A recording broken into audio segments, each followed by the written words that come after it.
aquí atrás hay una agenda política. Y están utilizando y poniendo como bandera la privatización de las EPS cuando eso no es real. Estamos conectados ahora telefónicamente con Jania Pérez de Cuéllar, ministra de Vivienda, que se encuentra en Puno en este momento, entiendo que en Azángaro. Ministra, buenos días. Buenos días, Nicolás, y buenos días a través de tu programa a todos los radioyentes de Exitosa. El día de hoy hay un paro de las empresas de agua, se ha anunciado, lo ha anunciado la FENDAP y la CGTP, y va a haber una movilización al Congreso donde lo que se exige se está rechazando una supuesta privatización de Sedapal y de las empresas de agua, y se está pidiendo la renuncia inmediata tuya, Jania, al Ministerio de Vivienda, así como la destitución de los miembros de los directorios, de los directores nombrados en las empresas de agua. ¿Qué tiene que decir Jania Pérez de Cuéllar sobre esto? ¿Va a haber o no privatización de las empresas del agua y de Sedapal para empezar? Nicolás, lo hemos conversado ya antes en tu programa. No está en agenda del gobierno de la presidenta Dina Boluarte, ni de mi cartera, la privatización, ni de Sedapal y de ninguna EPS. Eso lo hemos dicho claro y fuerte y lo hemos repetido en diversos espacios y a lo largo de todo este tiempo. Ellos aducen que a raíz de la nueva ley marco que regula el sistema de agua potable y alcantarillado, que es el decreto legislativo 1620, se estarían tomando medidas de privatización. Eso es totalmente falso. Lo que estamos haciendo es, se están tomando medidas para fortalecer a las EPS, pero fortalecer en el buen sentido de la palabra, es decir, promover la meritocracia, mejorar la política remunerativa y escala salarial adecuadas y una serie de otras medidas más. Este decreto legislativo está ahorita en pleno proceso de reglamentación, pero si me permites, Nicolás, aclarar que esta ley ha sido consultada con organizaciones de la sociedad civil, incluidos los sindicatos. Entonces, yo lo que puedo decir, y lo digo claramente como soy yo siempre, aquí atrás hay una agenda política. Y están utilizando y poniendo como bandera la privatización de las EPS cuando eso no es real. Entonces, yo más bien quisiera saber cuál es la agenda política que ellos tienen atrás. Es decir, que se está diciendo algo que no tiene sustento, es decir, que no es verdad que haya un plan de privatización, ni secreto ni público. No hay ningún plan de privatización. Lo que ha habido es, para el caso de Sedapal, una comisión que se instauró el año pasado, formada por 2 especialistas en la materia peruanos y 2 especialistas extranjeros. Esta comisión que se creó tenía como objetivo dar una serie de recomendaciones a Sedapal para que pueda superar la crisis financiera que tiene, los impases para poder pagar las obras y mejorar todo su sistema de buen gobierno corporativo. Ese informe ha sido entregado al directorio en el mes de diciembre para que los directores asuman esas recomendaciones de acuerdo a lo que ellos consideren. Esto no es un documento mandatorio, es una recomendación que hacemos. Ya, pero estas recomendaciones no incluyen hay que privatizar Sedapal. De ninguna manera, y eso, lo que sí hay es, bueno, tenemos que fortalecer la meritocracia, tenemos que tener una escala remunerativa y salarial adecuada, se tienen que, en fin, una serie de recomendaciones que tienen que ver con gestión, pero eso no implica una privatización. No va a haber privatizaciones ni de Sedapal ni de ninguna EPS. Y yo más bien les hago la pregunta, tenemos que remover y sacar a todos los directores de las EPS, y entonces, ¿quién va a gobernar las EPS? O sea, tendríamos que cambiar la ley para que los directores no sean los que manejan esas empresas públicas, porque las EPS son empresas públicas que están en el ámbito municipal y regional. Entonces, si estos señores están pidiendo que ya no sean los directores los que gobiernen la empresa, yo más bien les hago la pregunta, ¿quién entonces va a gobernar la empresa? ¿Los sindicatos? Claro, a mí me llama la atención, acá nosotros hemos entrevistado a Jorge Gómez, el nuevo presidente del directorio de Sedapal, que ha sido muy enfático en lo mismo. Él ha dicho que no hay ningún plan de privatización, que este tema de las tercerizaciones además viene desde hace años, que hay muchos servicios que presta Sedapal que se han tercerizado por años y que incluso eso está en revisión. Él se ha quejado además de que fondos que deberían ser destinados a obras de Sedapal fueron trasladados al Ministerio de Vivienda en gestiones anteriores, etcétera. Pero no ha tocado este tema. Lo que se ha dicho es que va a levantar la alfombra, que va a haber una auditoría de los últimos 10 años. Ahora, por eso quizás, Nicolás, quizás con todo lo que estamos planteando, que son para fortalecer a las EPS, de hecho tenemos todo el respaldo del gremio de EPS que se llama ANEPSA, con ellos también hemos trabajado la propuesta legislativa, y más bien por eso te digo, quizás porque estamos queriendo ordenar las casas y hacer un buen trabajo, es que hay gente que no le gusta, porque un favor, se dice, Jania, a río revuelto, ganancia de pescadores, ¿no? Jania, un favor, yo sé que estás con la agenda cargada, son las 10, yo tengo que ir a la pausa. ¿Puedes, por favor, mantenerte conectado unos minutos? 5 minutos más te voy a robar para hablar de las lluvias y de lo que está pasando en el norte y de las quejas que están viniendo, por favor. Sí. Ya, muchas gracias. Supuesto, regresamos Nicolás, con Jania Pérez de Cuéllar. Estamos conectados con la ministra de Vivienda, Jania Pérez de Cuéllar, que se encuentra en Puno y que ha tenido la gentileza de mantenerse en la línea. Yo quisiera pedirte algo, Jania. En este momento tenemos información desde Tumbes sobre lo que está pasando en este momento en Tumbes. Va a hacer un reporte muy puntual sobre lo que está pasando con la lluvia. Por favor, yo creo que es importante que lo escuche para que puedas dar una respuesta a la gente que tiene mucha expectativa sobre cómo se va a enfrentar esta situación. Por favor, vamos a escuchar el reporte de Carlos Esteves. Adelante, por favor. Muchas gracias, Nicolás. Buenos días. Se trata desde Tumbes. En estos momentos hay más de 25 viviendas inundadas en el sector de Barrio Bellavista. No funcionó la compuerta que ha sido construida por financiamiento de la autoridad con la reconstrucción con cambios del Ministerio de Vivienda. Han instalado en estos momentos motobombas, pero no avancan a descargar el agua que se ha inundado en la parte de la compuerta del Barrio Bellavista. Los pobladores están pidiendo sacos terreros para poner en sus puertas y que se cierren las vías de acceso para que los vehículos no crucen por aquí con la fuerza de estas olas que generan el pase de vehículos, puedan inunden sus viviendas. Eso es lo que está pasando en estos momentos. También mencionar que la vía panamericana ha sido bloqueada por una quebrada en el sector de la vía de San Isidro. En estos momentos podemos observar que ya está llegando maquinaria del ejército peruano para tratar de limpiar esta vía y desbloquearla, pues, para que continúen los vehículos su ruta en este sector. Así está hasta el momento con esta lluvia que se inició a las 4 de la madrugada en la región. Desde Tumbes informó Carlos Esteves para Exitosa en los 89.7 del dial. Exitosa, 13 años integrando al Perú. Jania, gracias, Carlos, por la información. Carlos Esteves desde Tumbes. Eso es lo que está pasando en este momento en Tumbes. ¿Qué tienes que decir sobre esto, Jania? Nicolás, así como se llama tu programa, Hablando Claro. Y claro voy a explicar.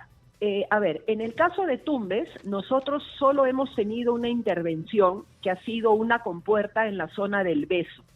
Esa compuerta está cerrada justamente porque el río está crecido. Y lo que nosotros hemos hecho es reparar esa compuerta para que el río no entre hacia la ciudad. Y ahí hay una zona que se empoza el agua. Lo que nosotros le comentamos al gobierno regional en su momento es que hay 2 motobombas a disposición para que esa zona que se inunda alrededor del Beso pueda ser evacuada a través de motobombas.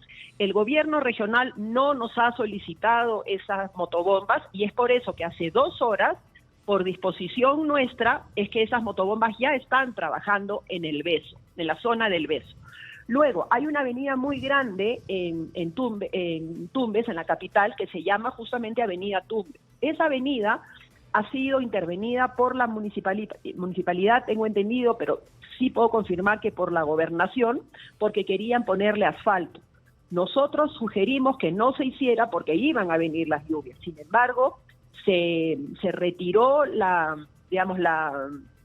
asfalto anterior y han quedado como huecos, porque la idea era poner una capa de asfalto nuevo, afirmado. Entonces, esa zona es la que se está empozando el agua. Ese es el reporte que yo tengo hace media hora. Nosotros en Piura hemos destinado 18 motobombas de 6 y de 8 pulgadas a los diferentes distritos.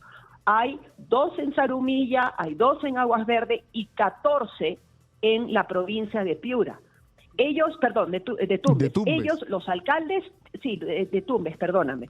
Estas 18 motobombas, como te digo, 2 en Zarumilla, 2 en Aguas Verdes y 14 en Tumbes, están a disposición de los alcaldes. Hemos firmado un convenio y esta maquinaria que ha sido adquirida por viviendas se las hemos dado en cesión de uso para que ellos las operen. Hay convenios firmados.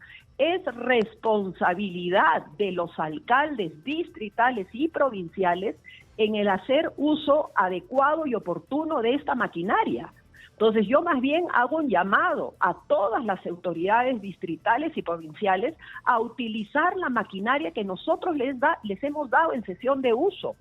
Para darte una idea, tenemos 66 maquinarias entre vehículos, maquinaria amarilla, cisternas y motobombas, 66 en Tumbes, 160 en Piura, 44 en Lambayeque, 32 en Ica, 51 en La Libertad, 28 en Ancas, 34 en Lima. O sea, toda esa maquinaria está a disposición de los gobiernos subnacionales para actuar frente a la emergencia. Ellos son la primera línea de respuesta. Estamos en una emergencia grado 1, ni siquiera estamos en grado 5, pero por disposición de la presidenta es que nosotros hemos dado en cesión de uso con convenios toda esta maquinaria para que ellos la utilicen. Entonces, la responsabilidad no es de vivienda. No nos vamos a correr frente a que hay que salir a proteger a la población, evidentemente. De acuerdo, pero son los gobiernos subnacionales que tienen esa responsabilidad y tienen la maquinaria para hacerlo. Pero fíjate lo que ha pasado en la zona de Canta, que fue insólito. Ha habido un desborde, como tú sabes, hace más de una semana, que ha afectado, ¿no? Piscigranjas, cultivos, etcétera, y mandaron, entiendo que la Autoridad Nacional del Agua, 2 equipos, dos máquinas para mover, ¿no? y controlar el río, y se olvidaron de un detalle: no había gasolina, se terminó la gasolina y las máquinas han estado paradas, y la gente desesperada porque no podía moverlas por falta de gasolina. Entonces yo pregunto, ¿no es que hay demasiadas manos en esto, Jania? O sea, la Autoridad para la Reconstrucción con Cambios, el Ministerio de Defensa, el Ministerio de Vivienda, el Ministerio de Transportes a través de Provías, es decir, los gobiernos regionales, los gobiernos locales. Es decir, hay 6, 7 organismos involucrados en el tema, pero no necesitaríamos acá una cabeza, que dirija todo esto. Bueno, eso es lo que se planteó justo después del fenómeno Yaku, del ciclón Yaku, y se discutió con los gobiernos subnacionales, tanto los gobiernos regionales, provinciales y distritales, para que sea el gobierno central que actuara de manera oportuna y única. Sin embargo, ellos dijeron que no. Ellos dijeron que eso era su competencia, y es por eso que durante todos estos meses se ha estado articulando y se han dividido las funciones y las responsabilidades. Ellos mismos hicieron unas fichas para que se les transfiriera dinero e hicieran los trabajos de prevención. Eso se ha hecho. El Ministerio de Economía, en coordinación con los sectores, ha transferido millones de soles a los gobiernos subnacionales para que ellos hagan sus propias obras de prevención, porque se les planteó esa posibilidad y ellos dijeron que no, que ellos querían asumir obras de prevención. Simplemente para aclarar, cada sector tiene una competencia. Entonces, por ejemplo, si hay un problema que tiene que ver con una carretera, Vivienda no interviene, interviene el MTC en convenio con los alcaldes o de manera directa para mejorar la transitabilidad. Por ejemplo, las semanas pasadas hubo un problema en Chalhuanca, el río se comió parte de la carretera. Vivienda no intervino, quien intervino fue el MTC. Nosotros intervenimos llevando maquinaria por si había un huaico que hubiese obstruido el tránsito en la ciudad. Llevamos agua y otras cosas más. Entonces, las funciones están repartidas y la coordinación se hace siempre con los alcaldes y los gobiernos regionales. Entonces, claro, desde afuera da esa sensación de desorden, pero no es así. Cada uno tiene su función. Por ejemplo, todo lo que tiene que ver con intervención en los ríos, la responsabilidad es de Midagri y de ANA. El MTC no interviene ni Vivienda interviene. Al menos Vivienda interviene en algunos tramos que tienen que ver con la ciudad, para proteger la ciudad. Entonces, esa división está clara. Mira, tengo acá, información que nos acaba de llegar de Percy Bereche, de nuestro responsable de Exitosa en Piura, y dice lo siguiente: los trabajos de mitigación por el fenómeno del Niño, como los SARE, no funcionaron. El de Cinco Esquinas colapsó y en el Chiscal se inundó. Y nos recuerda Percy Bereche, o sea, los SARE son los sistemas alternativos de recolección de agua de lluvia, ¿no es cierto?